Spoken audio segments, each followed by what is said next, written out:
Okay, तो next आता है प्रोजेक्ट प्लान। तो प्रोजेक्ट प्लान क्या है, जैसे कि हमने देखा कि भाई प्रोजेक्ट प्लान में हम ये सब डॉक्यूमेंट्स है उन्हें हमें इंक्लूड करना पड़ता है। जो हमने देखा project charter, statement of work, work breakdown structure और लास्ट में आता है project plan. Okay, project plan के बारे में अगर हम बात करें तो प्रोजेक्ट प्लान में वो सारे डॉक्यूमेंट्स हमें डिफाइन करने पड़ते हैं जो कि एक प्रोजेक्ट इम्प्लीमेंटेशन प्रोसेस है जिसे हम स्टार्टिंग से एंड तक फॉलो करने वाले हैं। ठीक है, चाहे वो डिजाइनिंग पोर्शन हो, चाहे वो डेवलपमेंट पोर्शन हो, चाहे वो प्रोग्रामिंग पोर्शन हो, चाहे वो टेस्टिंग पोर्शन हो, जो भी डॉक्यूमेंट्स हमने स्टार्टिंग में स्टेक होल्डर के पास से जो भी रिक्वायरमेंट्स हमने ली है वो सारे के सारे डॉक्यूमेंट हमें इस प्रोजेक्ट प्लान के अंदर एनालाइज करने पड़ते हैं। ठीक है, जिसमें स्कोप मैनेजमेंट भी आ जाता है, क्वालिटी मैनेजमेंट आ जाता है, risk assessment, resource management, stakeholder management, schedule management and the change management plan. Schedule management हमने जो आगे डिस्कशन किया था, वो प्रोजेक्ट प्लानिंग जब भी आप करते हैं कोई भी प्रोजेक्ट इम्प्लीमेंटेशन के लिए, तो शेड्यूल मैनेजमेंट है वो एक की रोल प्ले करता है। ठीक है, because for any project implementation work the deadline or what we can say that the timeline of a project is very important। ठीक है, तो ये सारे डॉक्यूमेंट हमें प्रोजेक्ट प्लानिंग में कंसिस्ट करने पड़ते हैं। ठीक है, हमें इंक्लूड करने पड़ते हैं। ठीक है, आगे चलते हैं। जो हमें नेक्स्ट टॉपिक डिस्कस करना है that is how to write a project plan.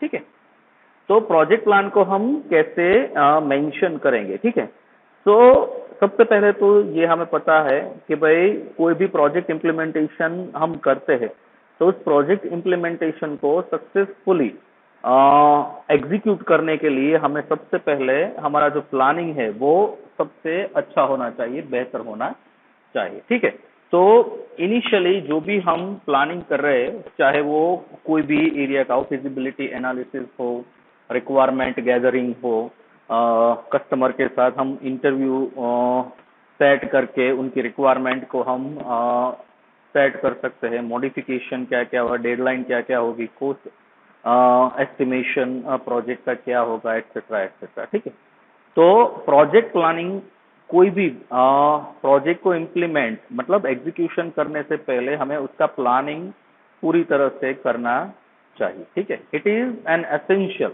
To the success of any project.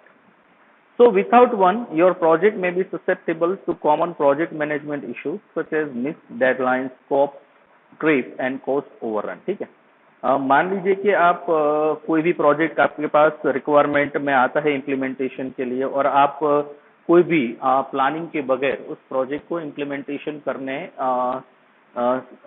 लगते हैं, मतलब प्रोजेक्ट इम्प्लीमेंटेशन का काम है वो आप कोई भी एनालिसिस या प्रोजेक्ट प्लानिंग के बगैर ही स्टार्ट कर देते हैं। ठीक है, आपने रिक्वायरमेंट पूरी तरह से नहीं ली है, डेडलाइन आपने डिस्कस नहीं की है पूरी तरह से, उसमें रिस्क मैनेजमेंट कौन कौन सा हैंडल करना पड़ेगा वो आपने सोचा नहीं है, डेडलाइन मतलब आपको कितने ड्यूरेशन में देना होगा, जो ड्यूरेशन कस्टमर ने दी है तो उस ड्यूरेशन में आप प्रोजेक्ट कंप्लीट कर पाएंगे नहीं कर पाएंगे, आपको कौन कौन से रिसोर्सेस की हेल्प लेनी होगी, एक्सेट्रा एक्सेट्रा। आपने कुछ न सोचा नहीं है और आपने कोई भी प्रोजेक्ट प्लानिंग किए बगैर ही अपने प्रोजेक्ट को इम्प्लीमेंट करना स्टार्ट कर दिया है। ठीक है, so it is a bad manner और what we can say that it will give you the less chances of successful execution of a project within a deadline or what we can say that to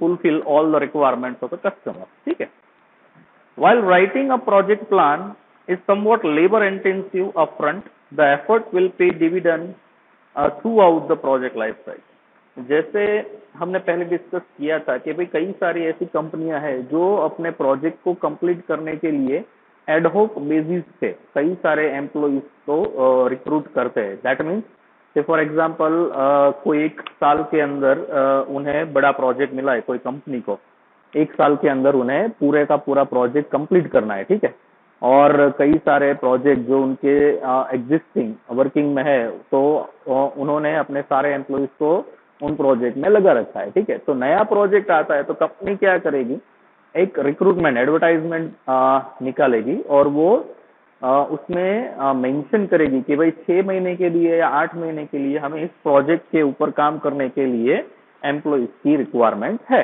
ठीक है। तो वो उनके basis के हिसाब से requirement के हिसाब से एम्प्लॉइज को हायर करेंगी और उस प्रोजेक्ट को कंप्लीट करेगी, ठीक है। तो नीड बेस्ड रिक्रूटमेंट जो भी एमएनसी कंपनीज है वो नीड बेस्ड रिक्रूटमेंट है वो कर सकते हैं, ठीक है। और जो भी मतलब जो भी कंडीशंस जो भी रिक्वायरमेंट के लिए उन्होंने हायर किया है एम्प्लॉइज को, तो वो पर आवर पर डे या पर मंथ के बेसिस पे उन्हें रेम्यूनरेशन दे दे, ठीक है। Now what are the basic outlines of any project plan can be summarized in this 5 steps, ठीक है। तो हमने जैसे पहले डिस्कशन किया था वही सारे पॉइंट्स यहाँ पे लिखे हैं। Define your project stakeholder, scope, quality baseline, deliverables, milestone, success criteria and requirements, ठीक है। Create a project charter, work breakdown structure and a statement of work. तो कोई भी प्रोजेक्ट, जब भी कोई प्रोजेक्ट इम्प्लीमेंटेशन की रिक्वायरमेंट आपके पास कोई कस्टमर लेके आता है, तो सबसे पहले उस प्रोजेक्ट की जितनी भी रिक्वायरमेंट है फ्रॉम स्टार्टिंग टू एंडिंग, सारी की सारी रिक्वायरमेंट आपको गैदर करनी है। उस रिक्वायरमेंट के हिसाब से आपको प्लानिंग करनी है। उस प्लानिंग के हिसाब से आप पूरे जो एंटायर प्रोजेक्ट इम्प्लीमेंटेशन का वर्क है उसे मॉड्यूल के हिसाब से डिवाइड करेंगे। उस मॉड्यूल के हिसाब से आप अपने ह्यूमन रिसोर्सेज का कैलकुलेशन करेंगे कि भाई ये जो प्रोजेक्ट वर्क है तो उसमें कितने ह्यूमन रिसोर्सेज या कितने रिसोर्सेज चाहिए जो हमारे पास है, अगर नहीं है तो हमें कौन कौन से रिसोर्सेज बाहर से परचेज करने पड़ेंगे, ठीक है। तो ये सब कोई भी प्रोजेक्ट इम्प्लीमेंटेशन स्टार्ट करते हैं तो सबसे पहले हमें ये करना पड़ता है, ठीक है।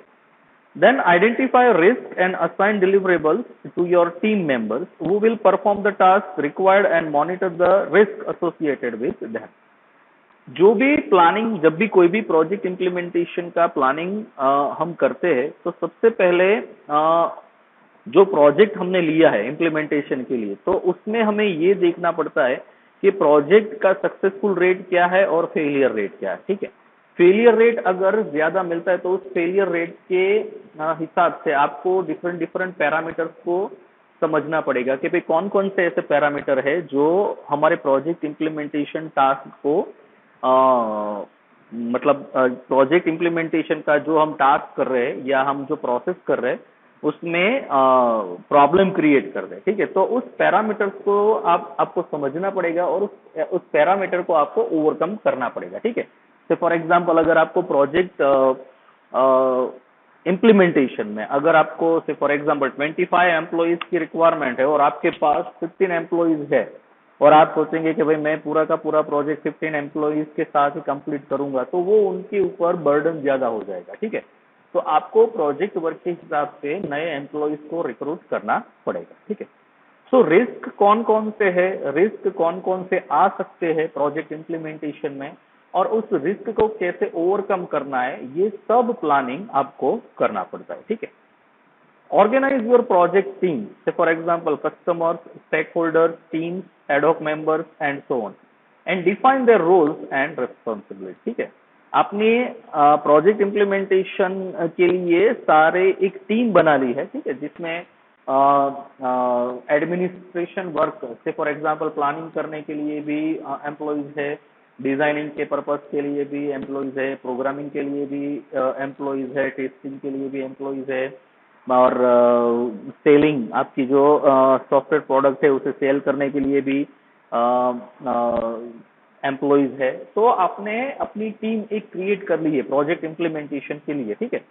तो आपको जो भी जब भी आप प्लानिंग करते हैं और आपकी जो प्रोजेक्ट टीम है जिसमें सारे के सारे आपके जो एम्प्लॉइज है उन सबको अपने अपने रोल और रिस्पॉन्सिबिलिटीज के बारे में पता होना चाहिए, ठीक है। अगर कोई डिजाइनर है तो उसे पता होना चाहिए कि इस प्रोजेक्ट में उसे कैसी डिजाइनिंग बनानी है, कौन कौन से पैरामीटर्स को उसे हाईलाइट करना है डिजाइनिंग में, एक्सेट्रा एक्सेट्रा। कोई प्रोग्रामर है तो उसे पता होना चाहिए कि कौन सी प्रोग्रामिंग लैंग्वेज में हमें ये बनाना है, कैसे कैसे कोडिंग हमें करना है और कैसे कैसे मॉड्यूल्स को डेटाबेस के साथ इंटीग्रेट करना है और डेटाबेस को कैसे हैंडल करना है, ठीक है।